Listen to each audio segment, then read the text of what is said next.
Ladies and gentlemen, we want you to stand and we want you to make some noise. Ladies and gentlemen, let's go racing here at Knoxville. Only the best go three abreast. It is show time at Williams Grove Speedway. Ladies and gentlemen, boys and girls, here at Eldora Speedway, it's showtime! You got them for a breath. Often imitated, never duplicated. The greatest show on dirt, the world of outlaws. It's time to sit back, relax, and enjoy because, ladies and gentlemen, it's showtime! Set to do battle for 30 laps. The green flag is waving.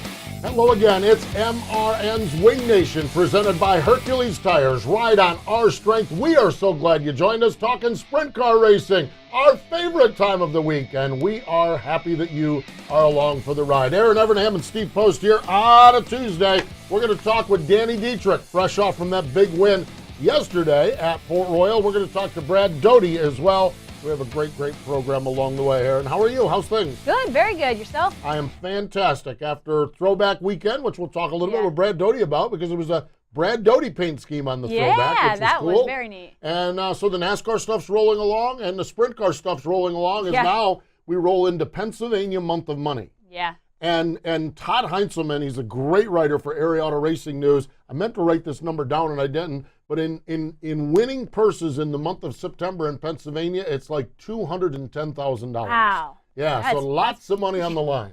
I'd say. Indeed. So there you have it. Just getting things fired up, and we'll talk a lot about Pennsylvania with Dietrich and with Brad Doty. I guess Brad's going to the Tuscarora 50. Yeah, so saw that on Twitter. Yeah, exactly. So good stuff. Hey, it's time for a classicing, screen printing, and embroidery hot topics.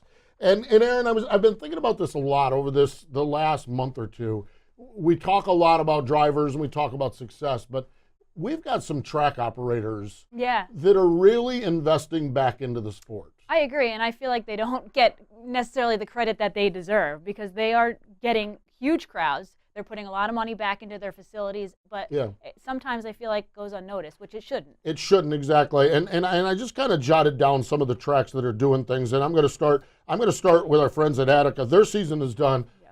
Attica had what could arguably weather-wise the worst year that they've had forever. Yeah. And Spring yet, was tough. when they did open the doors, the place was full. Yep. I mean, when you have promoting a racetrack, there's a lot to momentum. Yep. You get a lot of sunny nights in a row and your crowd goes. Yep. I'm telling you, you're good when you don't get those sunny nights in a row and you still pack the place. Absolutely, yeah. It's still on people's minds to get there. Exactly. Stephanie Linder does their social media. I need to give a shout out to her. She just does a great job. Lincoln Speedway over in Pennsylvania, the fabulous Lincoln Speedway. I mean, they invested a boatload of money in brand new grandstands at the beginning of this year, and they've had some times this year where they've filled those grandstands Absolutely. up. So really cool. We do talk a lot about Knoxville. We can never state enough what's going on out there. Yeah. What Kendra is doing on the outside of the track and how John McCoy manages the inside of the racetrack, it is the premier. It is the top shelf, and Knoxville really does a great job. Last week on our podcast, we talked to Steve Beitler. Yes. I was glad we talked to Steve. If you missed that podcast, he came on all happy because the weather was good. And with the good weather and great promoting and great racing, they had a huge crowd. And Steve Beitler, what he's doing out at Skagit is just absolutely amazing. And two that we have talked about, well, really what triggered this is our friends at Jackson. They just continue to grow, and we got to spend some time up there. But, when we were up there for the Jackson Nationals, which is their big one, the AGCO Jackson Nationals, but in the quest to continue to build, they're looking at this Labor Day weekend now, and they announced a 3-day ASCS Big Sprint Car Spectacular show for Labor Day weekend. I mean, I still think of when we got there this past spring, and I said to you, I don't even recognize this place. I hadn't been there in 10 years, and it looked nothing like it used to in the best way possible. Yeah, Todd Quering and Doug Johnson and everyone, just amazing what they're doing. Yeah. And another one that we have talked about a lot is Port Royal, 50th anniversary of the Tuscarora 50 coming up, $50,000. The money and the heart invested back into that place is just absolutely amazing by Steve O'Neill, the operator of the track. Yep. But that is a true community track. I mean, it's amazing what they have, and they're getting rewarded as well by big crowds. Absolutely. I think the common thread when you name a lot of these promoters, Kendra, Steve Beitler, all these guys, the passion for the sport. No doubt. Like the common thread is you don't meet people that love the sport as much as they do. Absolutely. Alan Kreitzer, Yeah. Rex Lejeune, Steve O'Neill, Doug, you're right. Absolutely. It's amazing the passion that there is out there. So this week's Hot Topics for Classic Ink Screen Printing and Embroidery, the tracks, because you track operators, I know a lot of times you catch a lot of flack and everything, but man, I'll tell you, some of you are investing back and it's really, really showing well as far as that goes. Do want to mention, we talked a lot about the Race Saver IMCA Sprint Car Nationals. Jason Martin from Lincoln, Nebraska, 111 Woo, cars. that's cool. I know. How about that? So Jason Martin scored the win. Hey, let's step away. When we come back, another guy that spent some time in Victory Lane, Danny Dietrich. He joins us next. For over 50 years, drivers in sprint car, midget, micro, modified, and even dirt late model have taken the checkered flag on Weld racing wheels. Legendary drivers like Joe Saldana, Carl, Mark, and Steve Kinzer, Doug Wolfgang, and countless other racers have trusted Weld racing wheels for their superior strength and lightweight construction to finish ahead of the competition. With 50 years of race-winning engineering and technology, American-made Weld racing wheels are designed and built to withstand virtually any abuse you throw at them. Weld Racing. Proven speed. Whatever you drive, wherever you go, Hercules Tires will get you there. Whether you're running on dirt or running a job, our dependable, high-quality tires are the perfect fit for your needs. For unmatched value, selection, and warranty with industry-leading road hazard protection, there's only one choice: Hercules Tires. To learn more, visit HerculesTire.com or call 800-677-9535. Hercules Tires. Ride on our strength.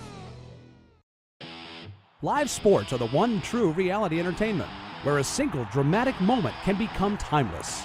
In NASCAR, Motor Racing Network's live broadcasts elevate your senses to the sights, sounds, and struggles taking place on the racetrack. Danica Patrick to the front of the field at Talladega. They are side by side behind her. Jimmy Johnson. The power of radio to the imagination of the listener. Tune in to the Motor Racing Network. Visit MRN.com for an affiliate list in your local area. Hi, I'm Brian Brown, and you're listening to Wing Nation. Welcome back. It is MRN's Wing Nation, presented by Hercules Tires. Right on our strength. Erin Evernham and Steve Post. Let's go right to the hotline. Fresh off from a trip yesterday to Victory Lane up at the Speed Palace. Won the Labor Day Classic, multiple-time winner of that race. Danny Dietrich's on the line. Hello, Danny. Welcome back to the show. Hey, Steve and Erin. How you doing today? We are doing well. Let me see. A lot of people say wreckers and checkers. Not many people do wreckers and checkers. Tell us about your day up there at the Speed Palace. Well, it didn't start very good in warm-ups. It's definitely not something you expect, but after the checker just got into the fence and tore the race car up, just misjudged an entry, I guess. A little bit. It was a little drier up there than I thought, and got into the fence and had a lot of repairs to do before we went out for a heat race. That's amazing, but it can happen. It has happened to me, so I understand that.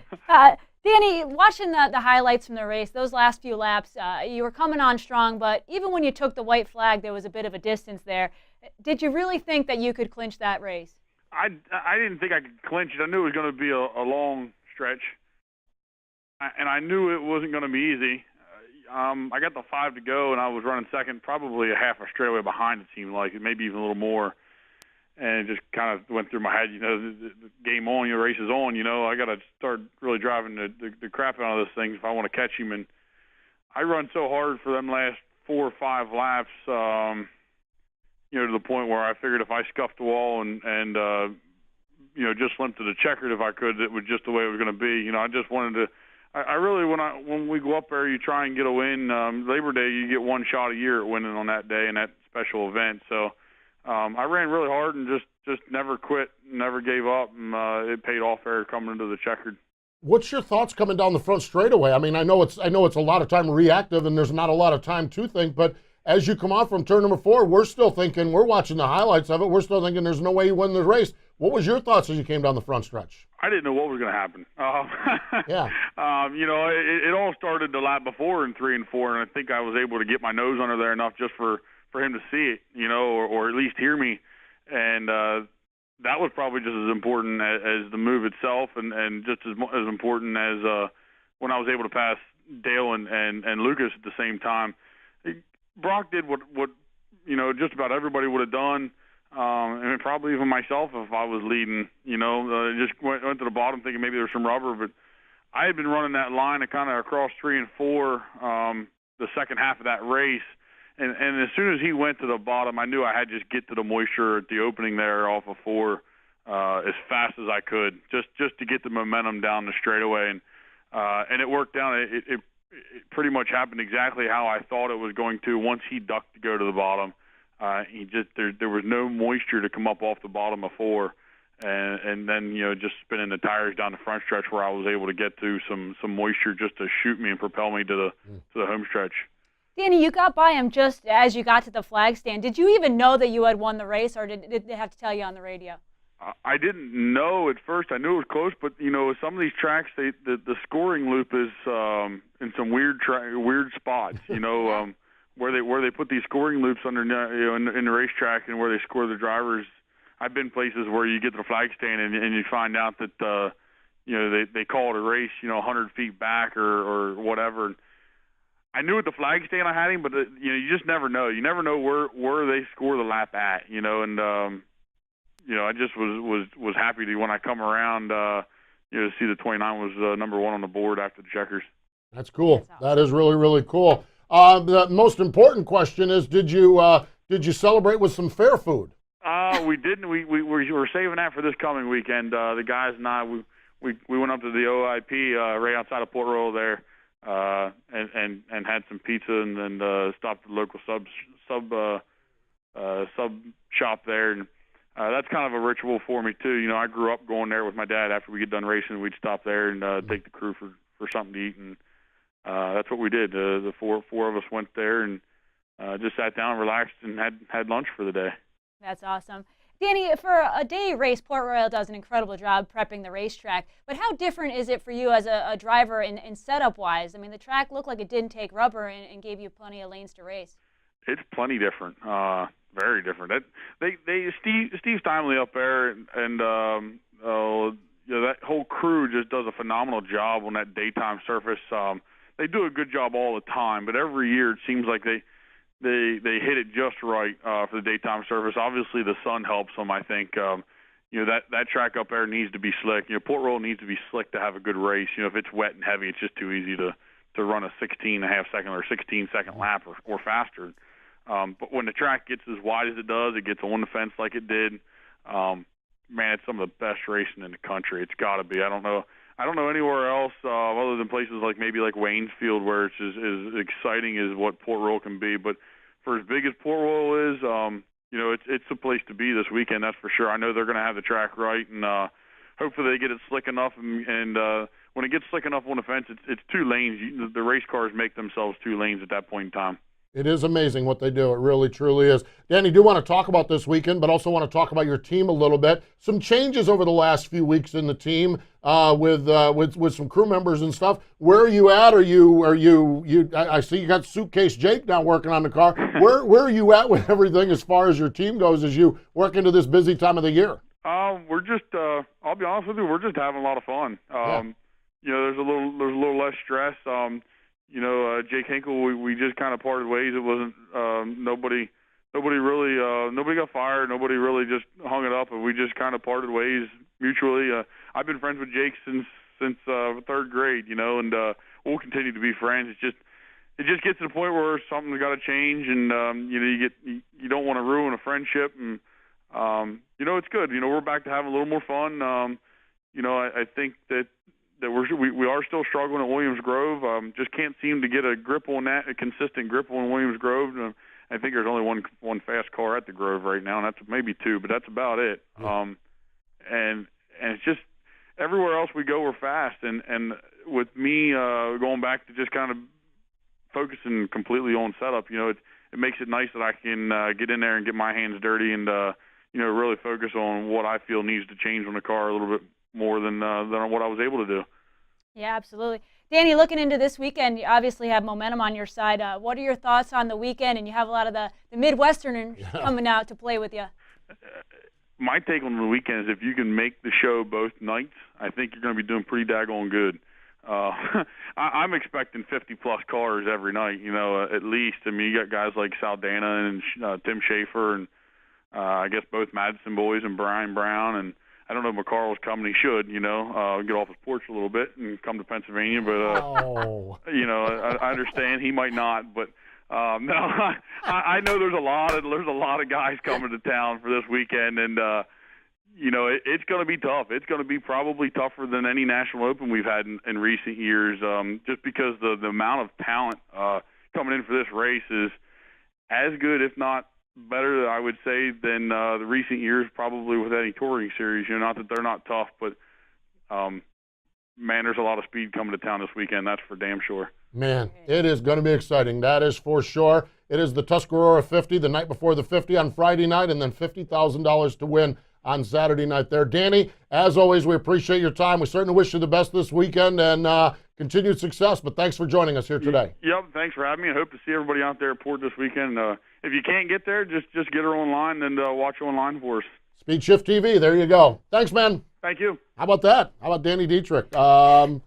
Calling out T-Mac to get off the porch. How about that? Isn't that awesome? That was good. That's fantastic. Hey, let's step away. When we come back, we're going to talk more sprint car racing. Brad Doty, he joins us next. Classic Ink USA Screen Printing and Embroidery is constantly testing the limits of custom racewear and specialized embroidery. Headquartered in Western Pennsylvania, Classic Ink holds the highest standard, maximizing your return as well as the ultimate customer satisfaction. From track swag fanwear to quick crew crewwear, Classic Ink has you covered. Their dedicated staff and designers will keep your race team and fans looking sharp. Contact Classic Ink today and get your team ahead of the competition. www.classicinkusa.com. That's Classic Ink, at the track and on your back.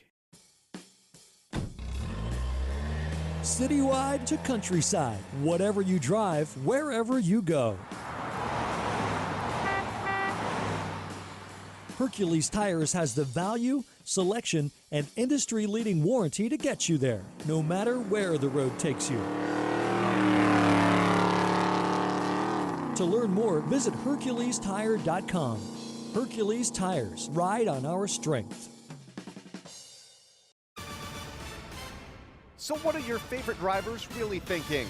We'll tell you each weekday on NASCAR Today, midday. Getting married has been incredible. I wish I had figured all this out sooner. Get the latest news from the sport and the opinions of NASCAR's biggest stars. Changing over to Ford will open up some opportunities and possibilities and some just pure potential for the team. That's NASCAR Today midday, weekdays on the Motor Racing Network.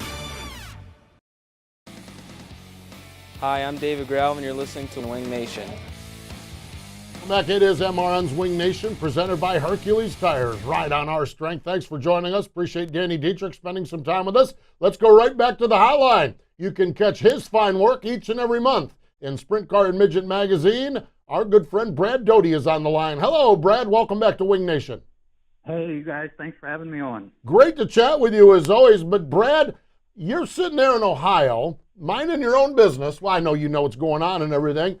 But the next thing you know, the NASCAR world has lost their minds about Brad Doty. It was throwback weekend, and Michael Annett had the old Brad Doty car, the old Harold Annett car, the TMC car, paint scheme, paint colors on the stock car.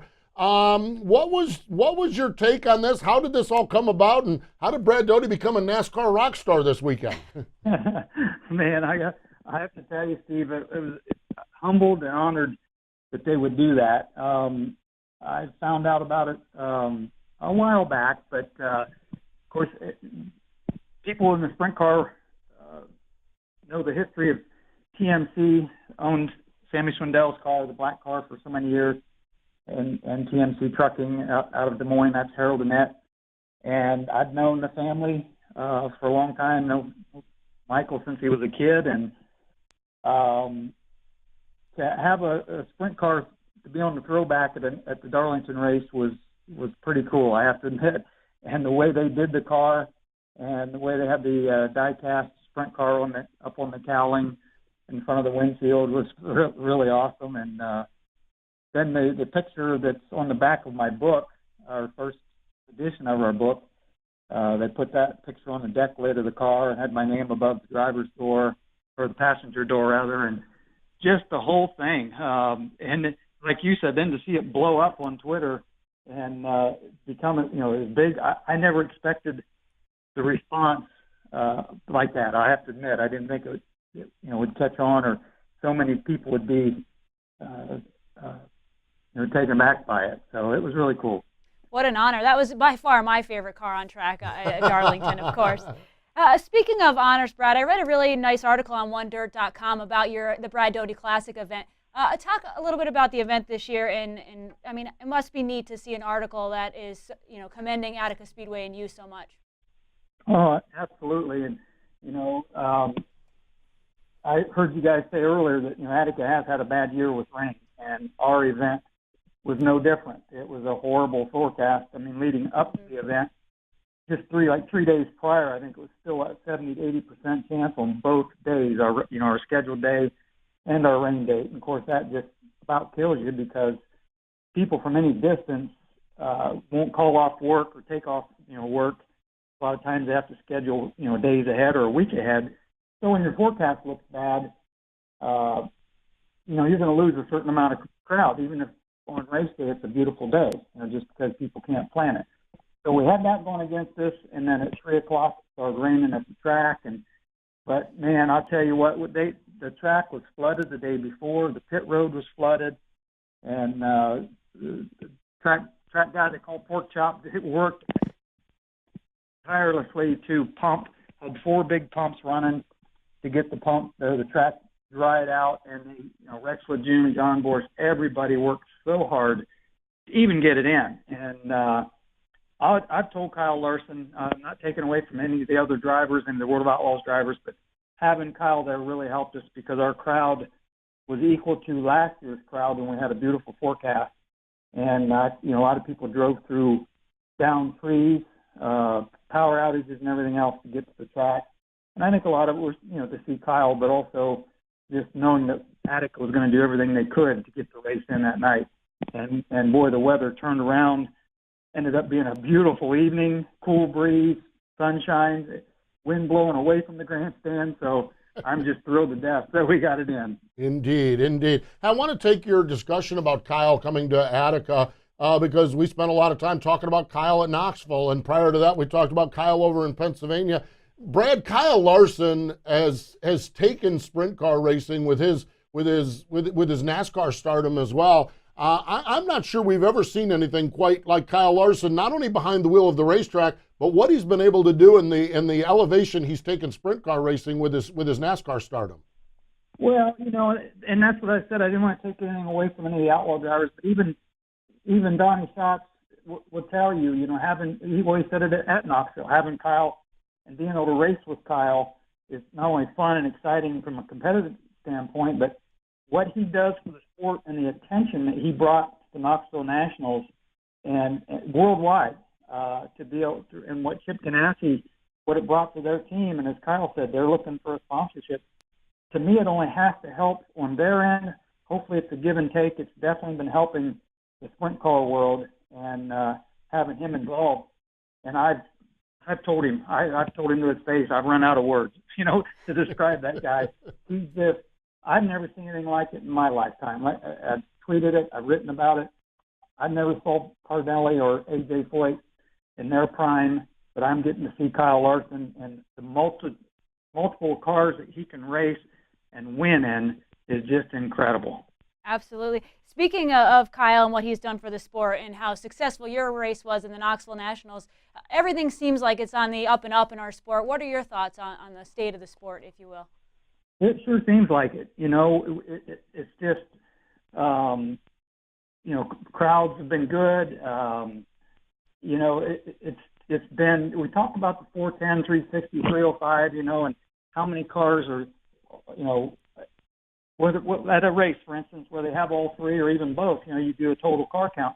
Well, if they were just sprint cars, think how big the fields would be, in that one division. So you got to keep that in mind. But when we look at some places that the car count might be down just a little, what other divisions, do they have 305s or 360s as well? So Erin, I think it's in a great position. The sport seems to be growing. A lot of good vibe, a lot of good attention, and we just need the weather to cooperate more. There we go. Absolutely, absolutely. Final question for you. I believe, if I'm not mistaken, you're headed over to Port Royal Are you excited to go over and see what's going on there? And do you have a few T-shirts, because those folks over there like to buy some? I'm telling you, I am very excited to see all the changes. I heard you say, Erin, it was like 10 years since you've been there, and it's been pretty sure longer than that for me. So I've seen pictures and stuff of the changes, but I'm really looking forward to it. And yes, I've got lots of T-shirts running a year-end sale, so to speak. But Pennsylvania people definitely like their T-shirts, and the fans over there are just phenomenal. And I really enjoy getting the time to sit and talk to them and reminisce about to some things. And unfortunately, a lot of times when I go to Port Royal, or Port Royal is mentioned, people remember I was leading the race by about a half a straightaway and thought somebody was right on me, and got together with a lap car and flipped all the way down the back straightaway, and that one hurt. So I remember that one for sure, and that's my last memory of racing at Port Royal. Well, you'll have some good memories this weekend along the way, and of course, Stock Car Midget Magazine is where you can find Brad's work. Brad, as always, appreciate the time, appreciate the friendship, and appreciate you joining us here today.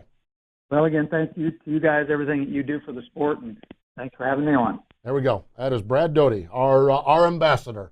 And I just thought the whole throwback weekend, people are asking what's your favorite car.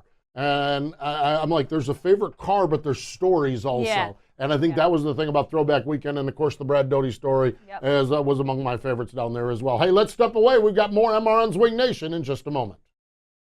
Only the best go 3 abreast, and they're coming to a track near you in 2017. No matter where you're at, the American Sprint Car Series is near you. From the Lucas Oil ASCS National Tour, presented by the Mad TV Motorsports Network, to any of the 7 ASCS Regional Tours, there's over 150 nights of racing to choose from in 2017. Follow us on Facebook, Twitter, and Instagram for updates. Listen live on RacingBoys.com and get the full rundown at ASCSRacing.com. The National Sprint Car Hall of Fame and Museum's newest feature exhibit is our Salute to Champion Sammy Swindell, June 9th through October 15th, at the only museum in the world solely dedicated to sprint car racing, the National Sprint Car Hall of Fame and Museum in Knoxville, Iowa. Stop in and check out 8 of Sammy's original race cars and see his trophies, uniforms, and more as you learn about his outstanding career. The Salute to Champion Sammy Swindell is only this season at the National Sprint Car Hall of Fame and Museum in Knoxville. Find Wing Nation on iTunes, Google Play, YouTube, and in the MRN.com Media Center. Welcome back. It is MRN's Wing Nation, presented by Hercules Tires. Erin Evernham and Steve Post want to remind you, coming up on Thursday, our MRN Wing Nation Weekend podcast, presented by Hepner Racing Products. Brian Brown going to join us. Going to talk about moving to Pennsylvania. Well, I don't know about moving to Pennsylvania. Temporarily. But he's going to be there a little bit. And then on Saturday on our Sage Fruit Show on MAV TV, we're going to talk to one of the drivers with the most wins in the North America, Dylan Westbrook, turning heads up at Oswego. We got a few moments here left. Let's talk about the National Sprint Car Hall of Fame and Museum. Birthdays today, Brent Kading. How about that? Yeah. Man, Brent Kading, of course, the Kading family, notorious. Willie Davis, Camaro's birthday Wednesday, Bill Rose, Burt Emmerich, Emick, that is. A Thursday would have been the birthday of Jesse Hockett and Earl Hallequist, Larry Dixon, Bill Utz, Hector Honore, Sammy Sessions. Yesterday, Bobby Grimm, Dave Darlin, Steve Buckwalter, Jackie Holmes. All kinds of great birthdays, all kinds of great stories, and they're all told and all held over in turn number 2 at Knoxville Raceway. The National Sprint Car Hall of Fame and Museum, SprintCarHof.com. Erin, lots of excitement, but a lot of it's going to be around Pennsylvania, that's for sure. A lot around Port Royal. Can't really wait to see what happens up there at the Speed Palace, as you've got the Pennsylvania Posse versus the All-Stars versus the Midwest and everyone else. Danny Dietrich said qualifying for both shows is going to be a major accomplishment. Going to be big fun. Going to be big fun. We thank Danny, we thank Brad Doty, but more important than all of that, thank you for joining us here today. You've been listening to Winged Nation, presented by Hercules Tires, right on our strength. You can also find Winged Nation on iTunes, Google Play, YouTube, and in the MRN.com Media Center. Winged Nation is a production of the Motor Racing Network. All rights reserved.